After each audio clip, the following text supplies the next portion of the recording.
ప్రభు నేసుకిస్తున్నా ఉన్నామేందన్న శుభావందనండి. ఈరోజు దేవుని వాగ్దానము కీర్తన గ్రంథం 91వ అధ్యాయము 4వ వచనము. ఆయన తన రెక్కలతో నిన్ను కప్పును, ఆయన రెక్కల కింద నీకు ఆశ్రయం కలుగును, ఆయన సత్యము కేడము ఉండాలన్నది అని వాగ్దానం ఇచ్చింది. పరిశుద్ధాత్మడు అర్ధరాత్రి లేసి ప్రార్థన చేశాను. ఈ స్థుతులు చెల్లించి మరలా ప్రార్థన చేస్తే ఉండినప్పుడు దేవుడి వాగ్దానం ఇచ్చండి. వెంటనే చూడండి ఇక్కడ.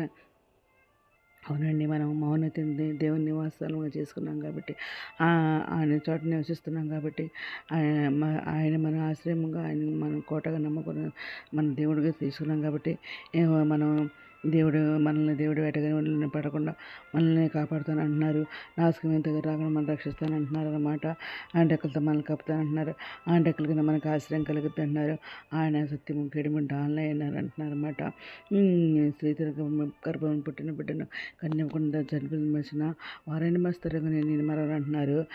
రాత్రి వేళ కలుగు భయంలోకైనాను, పగటి వేళ బాణములకైనాను, చీకట్లో సంచరించే తీగలకైనాను, మధ్యాహ్నం ముందు పాటు చేయ రోగములకైనా నువ్వు భయపడకుండా ఉంటావని అంటున్నారు అన్నమాట. నీ పక్కన 1000 మంది పడినను, ఇక్కడ పక్కన 10,000 మంది కుళ్ళను, అపాయం నీ ఎద్దుకు రాదని అంటున్నారు. నీవు కన్నారా చేర్చుండగా వ్యక్తిలో ప్రతిఫలం కలుగుద్ది అంటున్నారు. నా నీతి నా రక్షణ తరతరములు ఉంటుంది అంటున్నారు అన్నమాట. నీవే నా ఆశ్రయం. మనం మహోన్నత దేవుని నివాసాలను చేసుకున్నాం కాబట్టి నీకు అపాయమేమి రాదంటున్నారు. ఏ తేలు నీ కూడా సమీపించదు అంటున్నారు అన్నమాట. ఈ మార్పులన్నిటిని కాపాటకు ఆయన నిన్ను గుర్చి అంత తూతులకు ఆజ్ఞాపిస్తానంటున్నారు అనమాట. ధైర్యం తెచ్చుకుంటున్నారు, నీ హృదయాన్ని ఉంచుకోమంటున్నారు అనమాట. నీ పాదాలకు ఏ రైతు వెళ్లకుండా వాళ్ళని తమ చేతుల మీద పెట్టుకుంటా అంటున్నారు అనమాట. అతను నన్ను ప్రేమిస్తున్నాడు కాబట్టి అతను తప్పిస్తానంటున్నారు.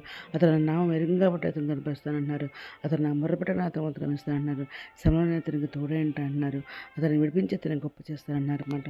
తిరిగి చేత అతను దొరికిపోస్తానన్నారు. రక్షణ అతను చూపిస్తానని మాట్లాడుతున్నాను. దేవుడు ఏదైనా అంత మంచి వాగ్దానం ఇచ్చండి. ఎందుకంటే మనం దివారాత్రి ప్రార్థన చేస్తున్నాం, పొద్దుకాల సాయంత్రం ప్రార్థన చేస్తున్నాం, రాత్రి ప్రార్థన చేస్తున్నాం, స్తుతియాగం చేస్తున్నాము, ఇంకా ఉపవాస ప్రార్థనలు చేస్తున్నాము.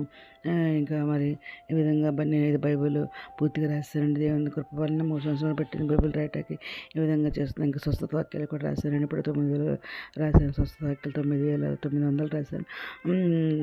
అలా చేస్తున్నాం కాబట్టి దేవుడు మనం చేస్తాం, ధ్యానిస్తున్నాము. ఆ విధంగా చేస్తున్నాం కాబట్టి దేవుడు మనల్ని మర్చిపోయే దేవుడు కదండి. మనల్ని ఆయన రెక్కల కింద కప్పుతా అంటున్నారు. కోడి తన రెక్కల కింద అట్లా తన పిల్లలు కప్పుకుని పిల్లల్ని కాపాడుతూ ఉండదు. దేవుడు కూడా మనల్ని అలాగే ఆయన రెక్కల కింద మనల్ని కప్పి మనకి కాపాడుతూ ఉంటా అంటున్నారు. ఏ భయం ఎదుగు రాదన్నారు. తెలుగు కూడా సమీపించుంటున్నారు. భూమి మీద సంవత్సరాలకు నేను ఇచ్చేస్తా అంటున్నారు. ఈ ప్రార్థనని సఫలపరుస్తానంటున్నారు అనమాట. నేను భయం ఎంత మంచి ఒకటించి దేనికి చెల్లించుకుంటూ ఈరోజు మనం ప్రార్థన చేసుకున్నాం. మోహనద్ర సరస్వతి మంత్రకరమైన మనకి తీసుకొస్తున్నదండి. ఏమైతే ప్రపంచం ప్రతి పెట్టిన పేరు పెరిగి న్యాయం చేసుకోండి. అయినా ప్రతి బిడ్డ అసలు తెచ్చండి, అక్కడ కోరికలు తెచ్చండి, వీటిని మంచిగా వెళ్ళి దేశాలు తేగండి, నిర్దేగులకు ఉద్యోగాలు తెచ్చండి, అదే వరకు ఆర్థిక సాయం తెచ్చండి, అనరుగుతో స్పర్శండి, వేదం దొక్కరు తెచ్చండి, లేదండి లక్ష్మీ తెచ్చండి. మిత్రులు రానేరు మినిస్టర్కి మీ అందరూ సిద్ధపడి అక్కడ చెప్పండి. అయితే పలుకుని బాగా తెచ్చమని మా ప్రభు లక్ష్మీ నిసుగిస్తే ప్రసిద్ధమైన నామన అడిగి పెట్టుకుని ప్రతిస్తాం ప్రమతండి. ఆమెన్. మేము తిన్న ప్రార్థనలో మా కుటుంబాన్ని కూడా జ్ఞాపకం చేసుకొని మనం చేసుకుంటున్నానండి. ప్రభు సేవలో మీ సహోదరి. God bless you.